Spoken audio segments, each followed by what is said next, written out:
नाही दिला तर हॅलो पण कुठलाही मुद्दा ठेवू नका, नाहीतर परत एकदा झालं मुद्दे राहिले तर लोक तर जोड्यानेच मारतील तुम्हाला पण आम्हालाही. हॅलो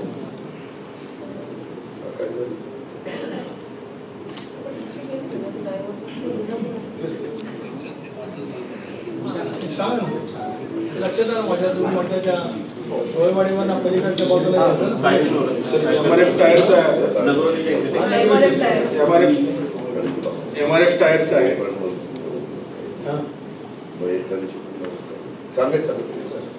सर एक मुंबईहून जाणारी ट्रॅफिक गोव्याकडे जाण्यासाठी जर हा मार्ग आपण अवलंबला तर पूर्णपणे मानगाव हा वन वे ॲक्टिव्ह आहे. येणाऱ्या ट्रॅफिकसाठी वन वे, जाणाऱ्या ट्रॅफिकसाठी वन वे. त्यामध्ये टोटल जो हा रस्ता आहे आपला MRF टायरपासून बाहेर निघतो, उजव्या बाजूला फुटतो, त्या टायरपासून मोरबा रोडला जातो. ही लांबी 1200 मीटर आहे, नगरपालिकेची लांबी आहे सर. त्यानंतर पुढं मोरबा टू दहिवली ते गोरेगाव हा MDR 64 आहे, 5.5 मीटर रुंदीचा रस्ता ओके आहे.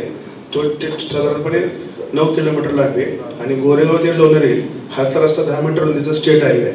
असं जर ट्रॅफिक डायव्हर्ट केलं तर त्यापैकी हार्डल फक्त एवढंच आहे की ते 1200 मीटर नगरपालिकेचा रस्ता आहे, त्या ठिकाणी 500 मीटर लांबीत फक्त 3 मीटर रस्ता आहे. आणि उर्वरित लांबीत एका बाजूला 3 मीटरची लेन आहे, एका बाजूला मुरमीकरण आहे. मग तो 1200 मीटर जर पटकन केला गेला तर आपल्याला बऱ्यापैकी रिलीफ मिळू शकेल. तिथे लँड ॲक्विजिशनचं काय ते नगरपालिकेच्या आधीचा विषय होता ना, तो पहिला रस्ता नगरपंचायतीमध्ये आपण पहिला मी केल्यानंतर तुम्ही आता रुंदीकरणात टाकला, तोच रस्ता म्हणतात ना ते. तेच म्हणतात तो प्रश्न लँड ॲक्विजिशनचा नाहीये, मग ऑलरेडी कालवेने एक्वायर केलेली जागा आहे, तो प्रश्न नाहीये.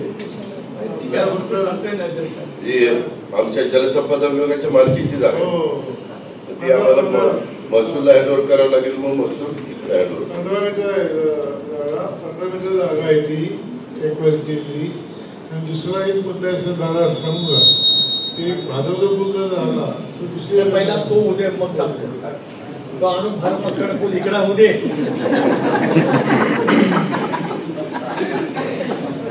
हा पहिला त्या बाजूचा करू आपण, पहिला हा इथे आणू, तो पण मी बोलणारच आहे. कारण त्या बाजूचा कालव्याचा रस्ता आपण करत आणला, तो अजून थोडासा करून मग भाजपचा पूल करायला लागेल. दोन्ही गोष्टी आहेत. हा एक पुन्हा करू. आता जे सांगितलं तिथं काही इरिगेशनची जागा असेल, पहिलं इरिगेशनचं पुढे कर माझं इथं सांगते पवारला फोन करतो, त्याला विचारा. तसं असेल तर मी KIDC ला सांगावं लागेल. KIDC एक ठराव करेल नियामक मंडळाचा आणि आपल्याला हँडओव्हर करेल. बरोबर आहे. आता त्याच्यामध्ये तुमच्या बरं एक मिनिट, जर जलसंपदाची नसेल तर मग मात्र अर्जन्सी क्लॉज घालून कलेक्टर तुम्हाला ॲक्विजिशनचं काम करावं लागेल. मी त्याला मदत करतो. 100% कालवेचे कालवा चालू होतात त्या ठिकाणी इरिगेशन 100% बंद आहे. पर्याय सुचवतोय, परत कालव्याची नोई दुसऱ्याची आहे, पुन्हा मग मीटिंग. त्यापेक्षा आता दादा सांगतात की उद्या समजा इरिगेशनची सोडून खाजगी निघाली तरी अर्जन्सी क्लॉज जाऊन ॲक्वायर करायचं आणि ॲक्विजिशनचे पैसे स्टेट गव्हर्नमेंट देईल असेल. कॅनॉलची तर उद्या सांगतात कॅनॉलने द्यावी. मग बायपासची जे काम आता नंतर करणार ते होत आहेत ना, ती पूर्ण पहिली पूर्ण ती करावी, नंतर दुसरी कामं चालू करावी. असं काही क्लॉज घालावं.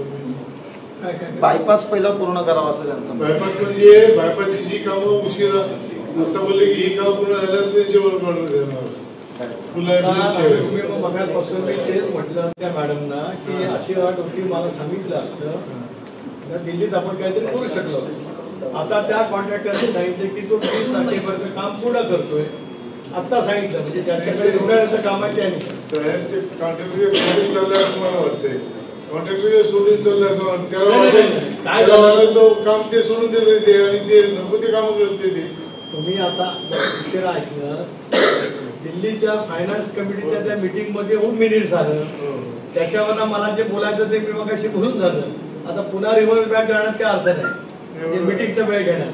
आता आपण त्याला सांगितलं की तो काम कधी सुरू करणार, तर त्या कॉन्ट्रॅक्टरला ज्याला काम दिलं तो पण समोर आलाय. त्यांनी सांगितलं की मी आता मोबिलायझेशन सुरू केलं, एकदा मला वर्क ऑर्डर मिळेल की मी लगेच काम सुरू करू शकतो. आमच्या बायपासचं काम 18 महिन्यांनी चालू झालं असं म्हणजे अंदाज आहे. काय 18 महिन्यांनी चालू आहे. 18 महिने मुदत आहे, पहिलं काम पूर्ण करणार. नाही नाही नाही अभी बताया उन्होंने, फिर सुना नहीं, बताया अभी कब शुरू करने वाले। सर अभी जैसे वर्क ऑर्डर हमें मिलेगा हम कार्य चालू कर देंगे। हमने मशीनरी सब ले आए हैं, स्टाफ हमारा आ चुका है। तर आपल्या निवडणुकीला आपण जेव्हा विचारलं होतं तेव्हा त्यांनी सांगितलं टेंडर प्रक्रिया चालू आहे, बरोबर आहे का नाही? त्यानंतर सांगितलं प्रोसेसमध्ये, आता सांगितलं वर्क ऑर्डर आहे. आता वर्क ऑर्डर झाल्यानंतर पावसाळा येतो 4 महिने, संपलं ना काम. ते तोच मुद्दा मगाशी तर आपण चर्चा अहो केली तुम्ही ना. ऐकत नाही.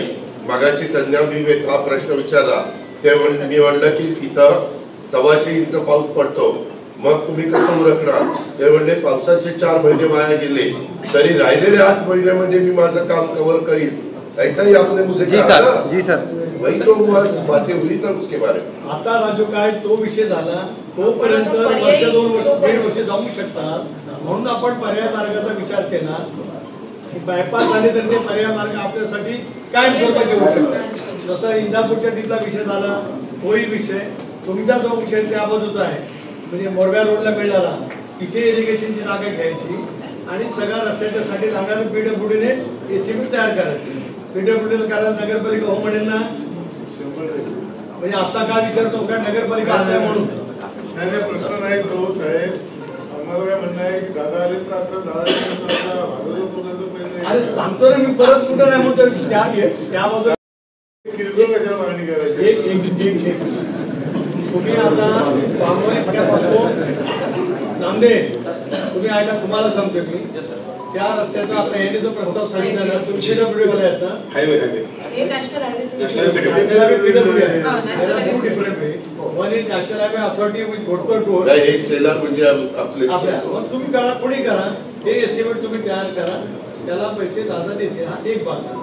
आता दुसरा जो मुद्दा आहे, या बाजूने निजामपूर फाट्या गावाकडे आल्याच्या नंतर जो कालव्यावाना आपण येतो, तो रस्ता कालव्यावाना या काळ नदीच्या भादवच्या आसपास मिळतो. तिथे ब्रिज झाला तर तिथूनही ट्रॅफिक या बाजूने, म्हणजे त्या बाजूने पण होईल आणि या बाजूने पण होऊ शकते. ते सांग. येस सर, ते पीडब्ल्यूडीचे गणगणे साहेब त्यांनी सर्वे केला होता. काय ते सर भादवच्या इथं पूर्वी इरिगेशनने ॲक्वाडक्ट तिथं बांधलेलं आहे, तिथं कालवा चालू आहे. तो 105 मीटरचं काळ नदीवरचं त्यांचं ॲक्वाडक्ट आहे. त्याच्या साईडलाच आपण ब्रिज प्रस्तावित करू शकतो. साधारण त्याला 25 कोटीची निधी आपण बजेटमध्ये, नाबार्डमध्ये पण सुचवलं होतं आणि बजेटमध्ये पण सुचवलं होतं. पण जर मंजूर झालं तर आपल्याला ते प्रोसेस करता येईल. याचा फायदा दादा नक्की होईल. एवढं तर आम्हाला नाबार्डमध्ये किंवा मग मला ते द्या. मला वाटतं मंगळवार का बुधवारी मनीषा म्हैसकर, शेलार, साळुंखे अशी मीटिंग लावतोय, त्याच्यामध्ये मी तो देऊन टाका. म्हणजे मग हा ह्या बाजूचा पण मार्ग सुटेल, तो पण होईल आणि हाही होईल. राजू शेठ